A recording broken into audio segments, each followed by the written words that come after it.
Welcome back to season 3 of Snubs and Dubs. We're talking about the Snubs and Dubs of the 74th Academy Award for Best Picture. I'm your host, Kyle Tobias, and as always, I'm joined by my co-host, Jason Miller. Jason, welcome to episode 2. Oh, thank you, Kyle. You know what? Welcome to episode 2 to you too. Thanks, man. It's only been a couple days, but did you watch anything? I tried watching Diary of a Wimpy Kid last night. My girlfriend wanted to put that on so we could watch, and I fell asleep very quickly. I was a tired boy. It was not even really that late. Nice. I had gone to bed. Yeah. And then she watched Diary of a Wimpy Kid while I slept on the couch. Well, you were a literal wimpy kid. Oh. Falling asleep during a movie. Wow. Yep. So I saw about the first 10 minutes, and then after that, I was off to dreamland. Nice. How about you, Kyle? You watch anything? Not really. I watched a little bit of Multiversus at Evo. Ooh, That was how fun. was that? Were they as good as you are? Yeah, no, they're way much better. They're so bad. They're so good. It was interesting because you could definitely see like who the best characters were just by how many people had like Velma on their team and how many people were playing like Bugs Bunny and stuff. And is Velma OP? Yeah, well, she just got like this projectile spam. Like she could just like throw projectiles all over the screen and like it's kind of overwhelming with her. But like, yeah, so Interesting. Maybe some nerfs coming, but who knows? No, people will figure out the meta will shift and change. Yeah. I was happy to see my boy Superman though doing pretty well. He's getting represented. Yeah, Nice. He's got like he didn't go so far to the final, which was a little disappointing, but there was a lot of people playing Superman, and it was cool to see. Which also was a little worrying because he's good, and I don't want them to like nerf him to shit. Yeah, so he's got these like grab moves that are like so dope to pull off, but they're a little tricky to pull off. So I don't know if they'll be nerfed, but anyways.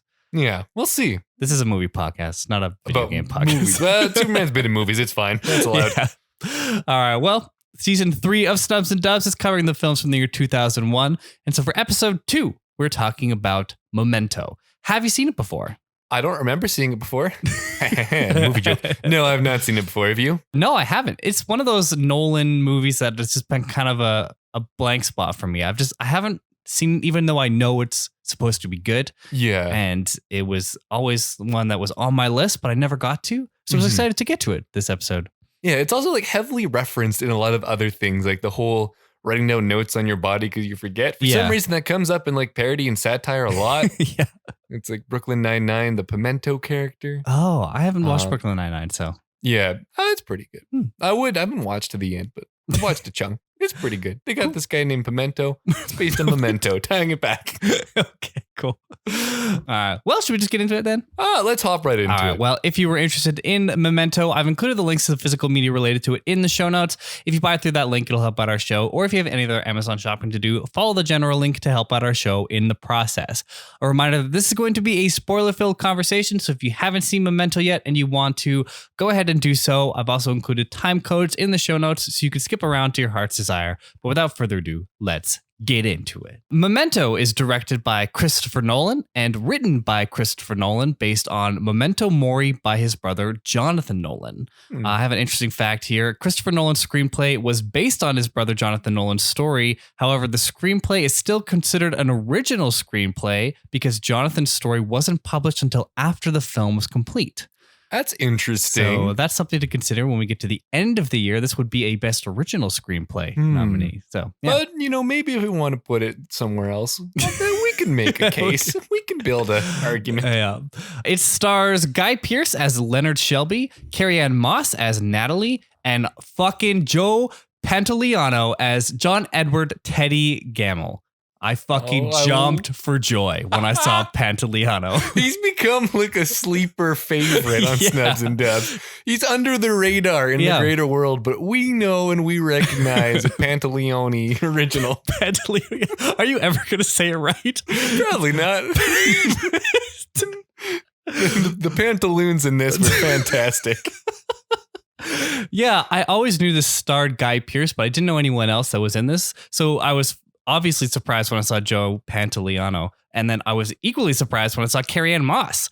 It was awesome. It was kind of like a little Wachowski get together because at this point, Carrie-Anne Moss had been in Matrix, and obviously Joe Pantoliano had been in Bound. So yeah, Joe Pentagram. Maybe Christopher Nolan was a bit of a early Wachowski fan and Ooh, liked maybe. what he saw. It has a runtime of 113 minutes, and it premiered at the Venice International Film Festival on September 5th, 2000, before going wide in the US on March 16th, 2001. That's why in some places you'll see this listed as a 2000 movie, but for our sakes, it's a 2001 movie. But Jason, what did you think of Memento? I don't know. It's so Christopher Nolan. Like, I think I like it. Yes. Overall, I think I enjoyed watching it. It's a real thinker. Oh, yes. And I didn't realize at first, and it's going to bother me because I didn't have enough time to watch it again. Yeah. Because this was a quick turnaround between episodes. Mhm. I really wanted to watch it again to try and get a better understanding of what was happening. Because like at the start, it's a Nolan film. I'm okay with not having a clue what's going on for a while because that's how Nolan cuts his stuff. Yeah. But I realized a little bit in that like it is really important to remember what happened and keep a pretty close track of the things because then you got to like work back from the end of the movie to the beginning to really piece together what happened. Yeah. So even though we watched it, I don't feel like I've watched it because there's still more that I want to know and put together. But also that's a good sign for a movie. I'm going to be thinking about this one for a long time. Totally. Yeah. You also want to consider watching it in like chronological order. Yes. Because I think like if the people didn't know, the main gimmick with this movie is that it takes place in reverse order mostly. There's a sequence of scenes that are in black and white that are in chronological order. But for the most part, each scene takes place before the last scene. Yeah. So for the most part, you are kind of scrambled. And so it would be interesting to watch this in chronological order, but then you also wouldn't get the big reveals, which is so interesting that the big reveal is like at the start of the narrative. It's so fascinating. I will say, if you want to watch this in chronological order, I will give a shout out to a channel on YouTube called Daniel Netzel, who has pieced together a quick 22-minute video of it in chronological order. And I watched it and it's left me wanting because it does. I thought like if this was going to be an absolute masterpiece of a movie, that it should make a very good, compelling story going forward too. Yeah. But it doesn't quite work. And I think the reason why it doesn't work is when you get to the stuff that's at the beginning of the actual movie, but would be near the end of the chronology, it doesn't make character sense because you have Teddy wanting to help out Lenny. But at that point in the movie, if it was going the correct way, he has been trying to get Lenny to leave town because he just killed that guy. But now he's helping Lenny try and find this John G. And it doesn't quite make sense. And it's a similar thing for Natalie because she starts off, hers is the most confusing because in her chronology, Lenny kills her boyfriend, shows up in his clothes with his car with a note that she left him. Yeah. But she doesn't know who killed him. Yeah. Even though this guy shows up with all of this shit. You can kind of imply that it was him. Yeah. That it was Guy Pearce's character. So then she tries to help him find Teddy, who she knows is somehow involved with the drug deal that her boyfriend had gone to and went missing from, but she wouldn't have known that he's missing because the timeline doesn't really work out because he goes to her right after the deal pretty much. Like there's that side piece. It doesn't quite work. Okay. Like I think you can force it to work when watching it, but if you wanted to like really reverse it and do the full thing, it doesn't quite work. Yeah, and I mean like the gimmick works because it's putting you into the headspace of Lenny in a sense. Like you're able to obviously remember what happened after this and piece together the narrative as it comes together in reverse. But it is putting you in that, oh, wait, what happened before this?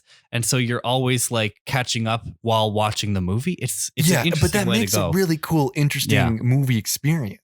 Well, do you want to get into the plot, I guess? Sure, let's get into the plot. Is your plot forward action or is it backward action? Well, okay. This is the Wikipedia plot, and I tried to go through it to see if I could trim this down, and I don't know what I can remove. It kind of talks about it as a whole, not necessarily in the movie order. It kind of like mentions the jumping around. Yeah. So I'm just going to read it. Okay. Well, Jason's going to read right through the plot. If you don't need the refresher, you can skip to the discussion by following the time codes in the show notes. But here's Memento. The film starts with a Polaroid photograph of a dead man. As the sequence plays backward, the photo reverts to its undeveloped state, entering the camera before the man is shot in the head. The film then continues, alternating between black and white and color sequences. The black and white sequences begin with Leonard Shelby, a former insurance investigator, in a motel room speaking to an unseen and unknown caller. Leonard has anterograde amnesia and is unable to store recent memories, the result of an attack by 2 men. Leonard explains that he killed the attacker who raped and strangled his wife, Catherine, but a second man clubbed him and escaped. The police did not accept that there was a second attacker, but Leonard believes the attacker's name is John G. or James G. Leonard investigates using notes, Polaroid photos, and tattoos to keep track of information he discovers. Leonard recalls Sammy Jenkins, another anterograde amnesiac from his insurance industry days. After tests confirmed Sammy's inability to learn tasks through repetition, Leonard believed that his condition was at best psychological and perhaps even faked, and turned down his insurance claim. Sammy's distraught wife repeatedly asked Sammy to administer her insulin shots for her diabetes, hoping he would remember and would stop himself from giving her a fatal overdose. However, Sammy continued to administer the injections and his wife died. The color sequences are shown reversed chronologically. In the story's chronology, Leonard self-directively gets a tattoo of John G's license plate. Finding a note in his clothes, he meets Natalie, a bartender who resents Leonard because he wears the clothes and drives the car of her boyfriend, Jimmy Grants. After understanding Leonard's condition, she uses it to get Leonard to drive a man named Dodd out of town and offers to run the license plate as a favor. Meanwhile, Leonard meets with a contact, Teddy, who helps with Dodd, but warns about Natalie. Leonard finds that he had previously annotated his Polaroid of Teddy, warning himself not to trust him. Natalie provides Leonard with a driver's license for a John Edward Gamble, Teddy's full name. Confirming Leonard's information on John G. and his warnings, Leonard drives Teddy to an abandoned building leading to the opening where he shoots him. In the final black and white sequence, prompted by the caller, Leonard meets with Teddy, an undercover officer who has found Leonard's John G. Jimmy, and directs Leonard to the abandoned building. When Jimmy arrives, Leonard strangles him fatally and takes a Polaroid photo of the body. As the photo develops, the black and white transitions to the final color sequence. Leonard swaps clothes with Jimmy, hearing him whisper, Sammy. As Leonard has only told Sammy's story to those he has met, he suddenly doubts Jimmy's role in his wife's murder. Teddy arrives and asserts that Jimmy was John G., but when Leonard is undeterred, Teddy says that he helped him kill the real attacker a year ago, and he's been using Leonard ever since. Teddy points out that since the name John G. is common, Leonard will cyclically forget and begin his search again, and that even Teddy himself has a John G. name. Further, Teddy says that Sammy's story is Leonard's own story, a memory Leonard has repressed to escape feelings of guilt. After hearing Teddy confess all this, Leonard burns the photograph of dead Jimmy and of himself right after killing the real attacker a year ago, pointing to his chest where he would get a tattoo to document his successful revenge. In a monologue, Leonard explains that he is willing to lie to himself in order to get justice against anyone who has wronged him. He therefore targets Teddy by ordering a tattoo, Teddy's license plate number, and writing a note to himself that Teddy is not to be trusted, so that he will mistake Teddy for John G. and kill him. Leonard drives off in Jimmy's car, confident that, despite this lie, he'll retain enough awareness of the world to know his actions have consequences. That technically is the movie. Did any of that make sense? Yeah, it's a wild movie. Yeah. It's fascinating because like the whole way through you don't really trust anybody, but what you don't expect is that you also can't trust Lenny. Yes. Because like at the end of the movie, he basically manipulates himself to targeting Teddy, even though Teddy was probably telling him the truth for the most part and actually trying to help him. Yeah. That question's like really never answered either. Like, No. Is Teddy trustworthy? Can you believe what he's telling him? And I mean, that's what ultimately leads Lenny to write "Don't believe his lies" and then the license plates. But like, still, why does Leonard want to just continue this path of revenge? It's so interesting. I know. And it is, I think the biggest reveal is that he's willing and able to lie to himself through the tattoos. Because it's kind of set up that whatever he writes is safe and objectively true. Yeah. But then it turns out that he can manipulate himself to kill people. It's wild. Yeah. What did you think about when Teddy gave that long monologue saying like, oh, you killed your wife, you did all of this, and I've been manipulating you? How much of that do you think is true? It's hard to say, and I love that it doesn't really answer those questions. But I do like the idea that Lenny did have that same experience that Sammy had, and that like it is just a repressed memory. But that's also could be Teddy manipulating Lenny because Lenny has that memory from before his accident of this similar condition and trying to use those facts against him because Lenny's always confident that he's acting on instinct. That's why he can remember to write on Polaroids or take Polaroids and that he has this condition because he's trained himself to do that. whereas Sammy couldn't do that. Mm-hmm. And so he thinks he's better than Sammy. So he keeps telling people about Sammy. And so he's clearly telling Teddy about Sammy. And so Teddy would have the knowledge to know how to manipulate Lenny, but maybe Lenny caught on to that. There's so many asterisks and questions. Yeah, it's hard to say for sure, but I don't believe that Lenny was all Sammy. I don't know if that was all him. Yeah. Like, I also don't believe that he was totally Sammy. Yeah. Because he had mentioned in his recollection of Sammy's wife coming to talk to him, having a pretty emotional conversation. And if he were Sammy, he wouldn't have known that his wife went and did that. Yeah. So he wouldn't be able to recall that, I don't think. Mm-hmm. So I feel like that was part of Teddy's manipulation, was trying to convince him that that story of Sammy was himself to make him feel guilt and want to go along with whatever. Yeah, I agree. I think that because Teddy's also like, he's kind of like a crooked cop. Like he's trying to help Lenny in a sense, but also for his own gains because he wants the money that Jimmy had.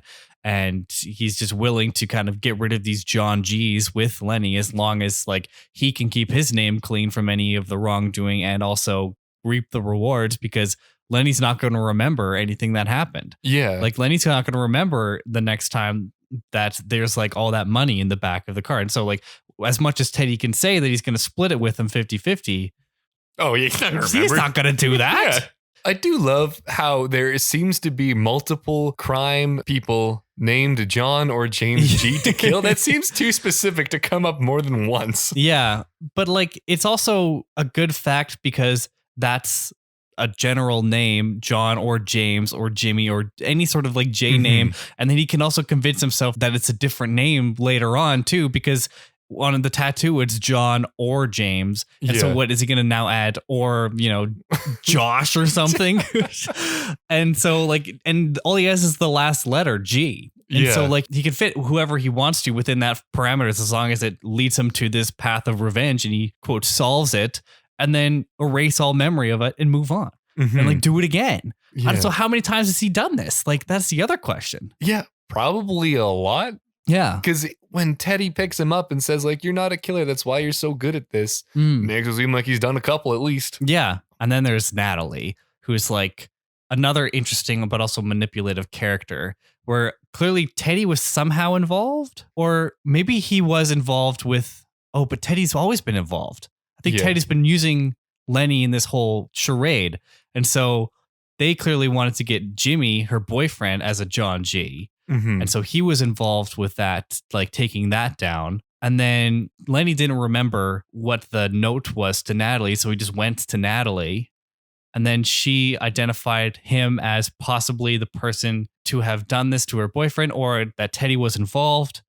And then tried to use his condition to manipulate him into killing Teddy. It's like crazy. Yeah, it's confusing because the way it works is that Teddy wanted to kill the boyfriend, the drug dealer, to get the money. That resulted in Lenny taking his clothes, going to Natalie figuring out that he's involved with her boyfriend because he's wearing his clothes and driving his car. Yeah. So then she tests him out to see if this memory thing's accurate. It is. Yeah. And then the next day, she doesn't actually get shooken down by Dodd, but she assumes that he's going to, so she needs to get him killed. So she uses Lenny's amnesia to trick him into convincing him to go kill Dodd, which he does. Yeah. And then they don't kill him. Oh, that's true. They run him out of town. Yeah. Beat him up and let him go. Yeah. Yeah, which doesn't seem compelling. I think a drug lord would probably come back from that, but whatever. Yeah. So like she is poorly done by because her drug dealing boyfriend gets killed. And then she just kind of uses this guy to solve the scenario that he put her in. Yeah. Against his will in the first place. But I don't know. She comes across as like, she's a weird character because she should be sympathetic to the audience as trying to solve her own huge problems with her dead boyfriend and soon to be like chased by a drug dealer. But I don't know. That's a tough one. Like, I just feel like that character didn't quite get to where it needed to be because I'm just confused by who she is and her motivations. Yeah. And then she's sleeping with Lenny. Or like sleeping next to him at least. Like, or maybe just using him for sex. Because I mean, like, to be fair, Guy Pearce is shirtless a lot in this movie. A lot. And, you know, he's got abs and shit. Oh, but he's looking pretty good. He's good. He's not forgetting to work out.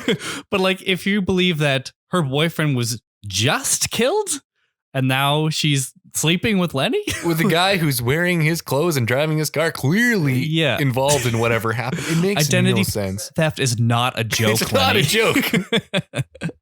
All right, well, we could spend all fucking day trying to dissect this movie, which is a testament to the narrative of the movie.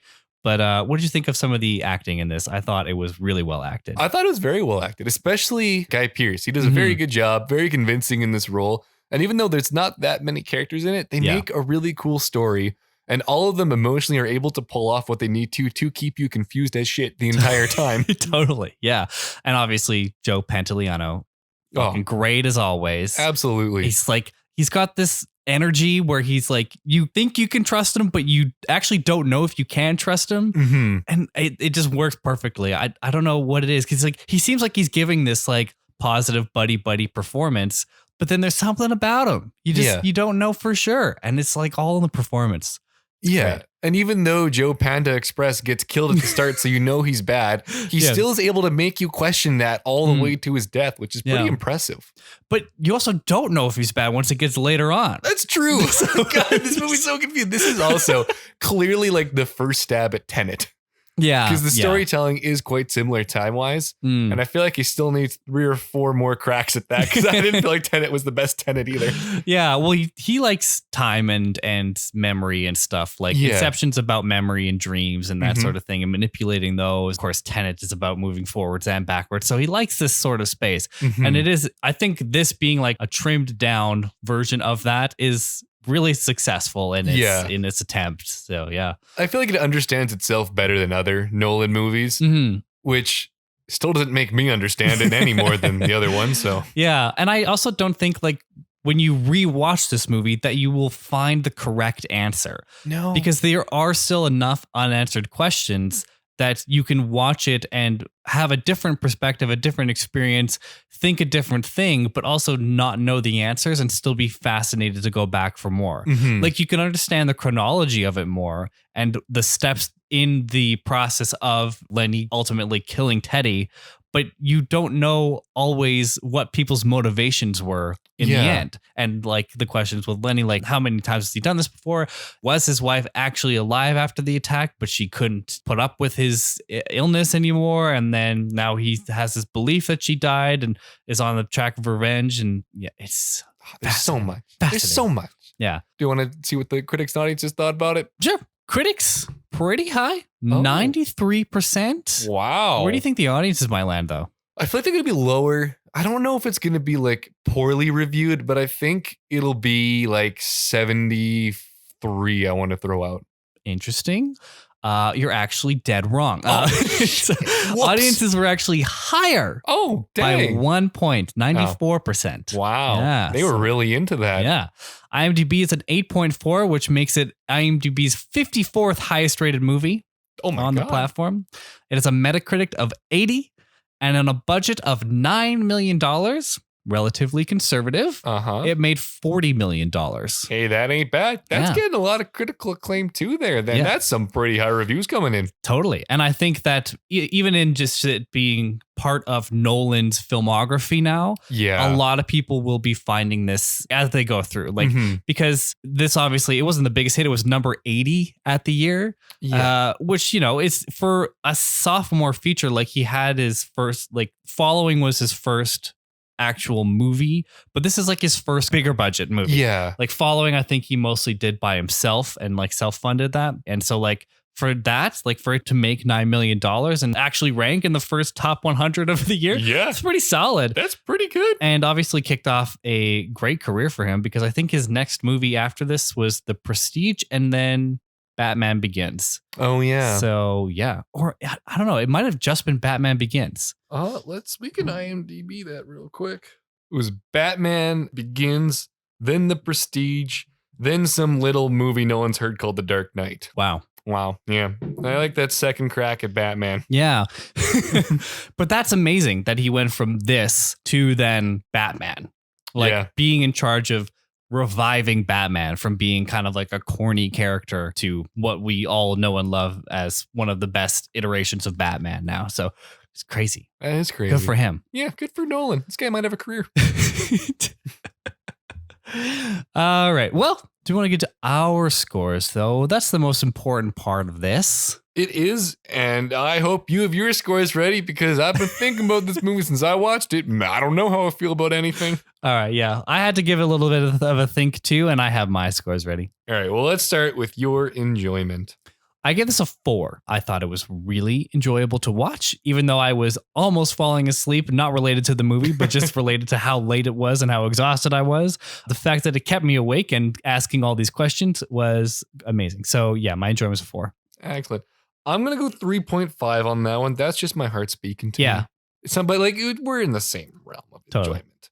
What's your craft? I also gave this a 4.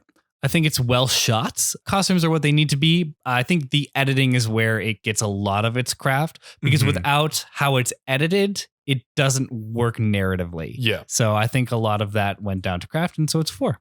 I'm also going to give it a 4. I think the way that they put and built the movie really conveys how they need you to feel. Because if you don't feel confused and like you're grappling with the same memory problems, it doesn't work as well as a movie. And a lot of that is on how it was built and put together. Totally. Your execution. I actually gave this a 4.5 for execution. I thought the 3 leads, or I guess the one lead and the 2 supporting characters in this were exceptional. The writing of it was perfect, I think, like for what this movie needed to be. Left you with enough unanswered questions, and it was good. Yep, 4.5. I'm giving this a 3. And I think the acting was very good. Yeah. But I felt like the story wasn't quite there. Like it was a really cool idea. I just felt like the story for this to be a really, really good movie, for this to get a higher execution score, I would want this to work as a movie going both directions. Because I feel like that should be the whole idea behind this. But after both rethinking of trying to figure out the start and watching it in chronological order, there's just something that doesn't click right, but I feel like it could be there. So because it's not fully realized potential, because I believe in Christopher Nolan. I think he can do better. I'm giving that a 3. Sure. What's your rewatchability, Kyle? It's a 4. I really want to return to this movie. I'm excited to return to it. Part of me wants to go back to it sooner than later, so I don't like void what happened from my brain, but I will definitely be back to this movie for sure. 4. I'm going to give this a 3. I think that as soon as you watch it the first time, this makes you want to watch it a second right away. Yeah, definitely. But once that's complete, I don't imagine I'll come back to this one. I don't think there's anything there that makes me really come running back to it once I complete the experience with the second rewatch. Cool. Well, Kyle, that is going to bring you to a 16.5 out of 20 for an 83%. And that is going to bring me to a 13.5 out of 20 or a 68%. Okay. Ranking? Let's rank it. Kyle, top to bottom, Harry Potter. Where's number 2? This, if not already indicated from my score, is going to be my number 1. Wow. It is topping Harry Potter already. Dang. I'll be the same. Harry Potter's going to be my number 2, and Memento is going to be my new number 1, but I don't know how long it'll hold on to that for. We'll see. Yeah. We'll see. But for now, top dog. Yeah, I thought that this would be a little bit of a stronger start, but for your case, it's been in the 60s. Both times. Well, we got some stronger stuff coming. We got some pretty cooler movies on the way. All right. Well, do you want to get into the fun Letterboxd reviews? Oh, lay them on me. All right. This has a score of 4.1 out of 5 on Letterboxd. Wow. Almost perfect. Film nerds absolutely love this movie. The top liked review on Letterboxd is a 4.5 stars by Truman. This is what Finding Dory should have been. Could you imagine a Pixar movie taking on this structure and concept? Yeah. It's like when they find him, they also have to commit murder at the end. Like someone's getting gunned. Oh, that would be so confusing for children. It would be. God. The moral of the story here is you need to get vengeance. Yeah. All right, this is a 4 stars by Robert.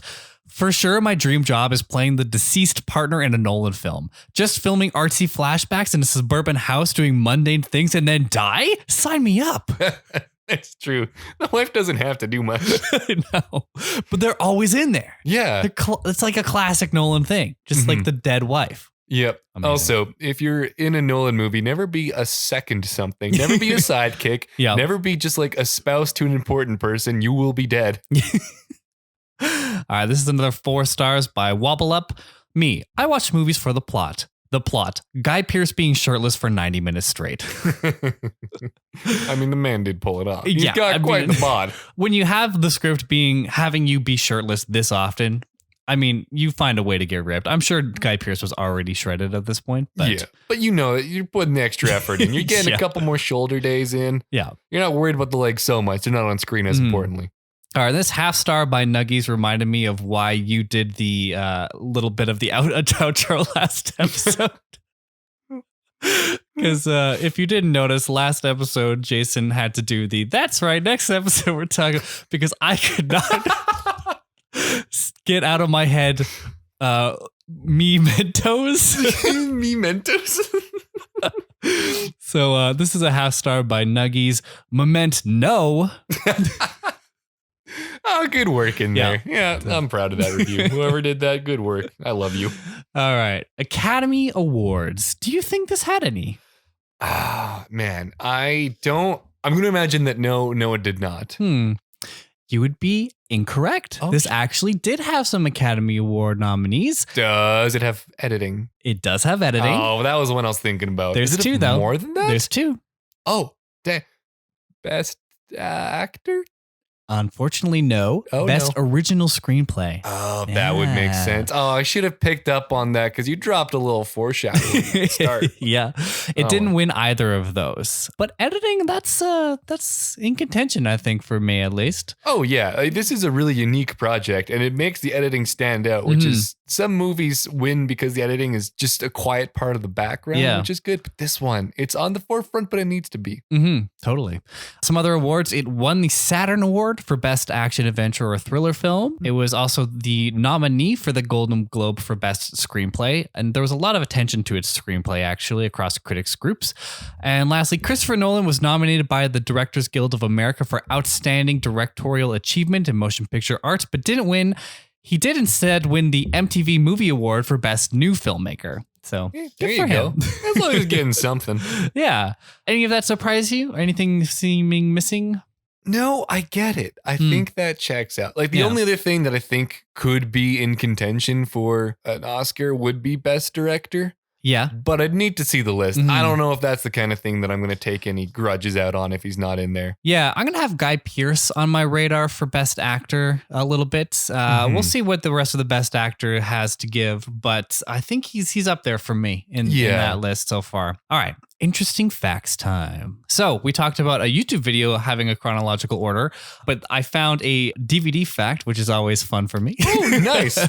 So the limited edition DVD and the standard Region 2 edition allows the movie to be watched in the exact chronological order of the event in the film.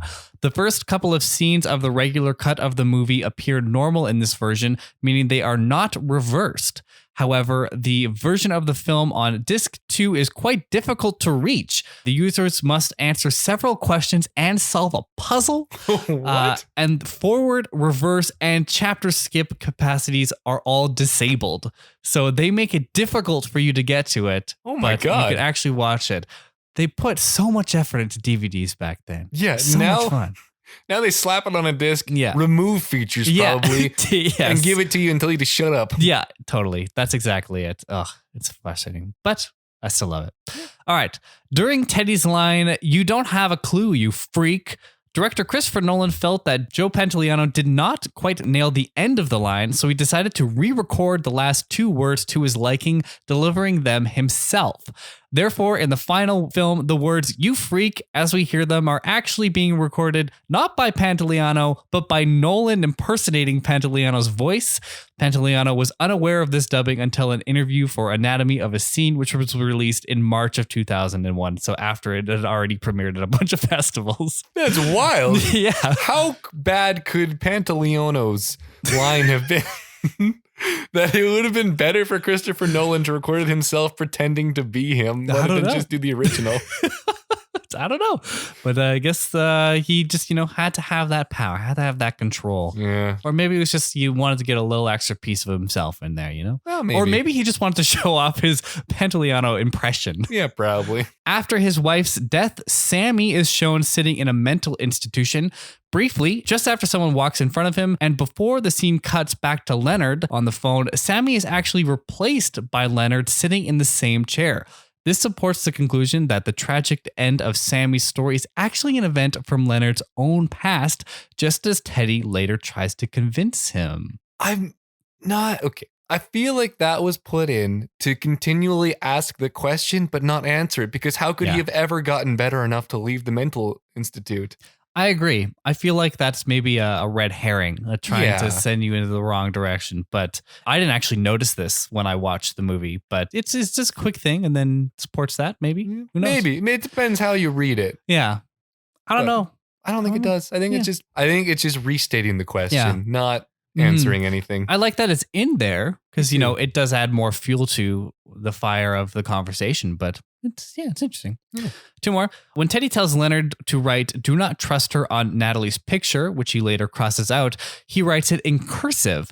All of Leonard's other notes were in block print. It is a clever way of Leonard to appease Teddy, but also warns him that it is untrue. Even after forgetting that he wrote it himself, Leonard has trained himself to trust his own handwriting, so seeing something that doesn't resemble his usual handwriting makes him suspicious immediately, and so he removes it. Interesting. I didn't quite pick up on that. Yeah. Oh, that's clever. Mm-hmm. I mean, no one should ever trust cursive, so I get it.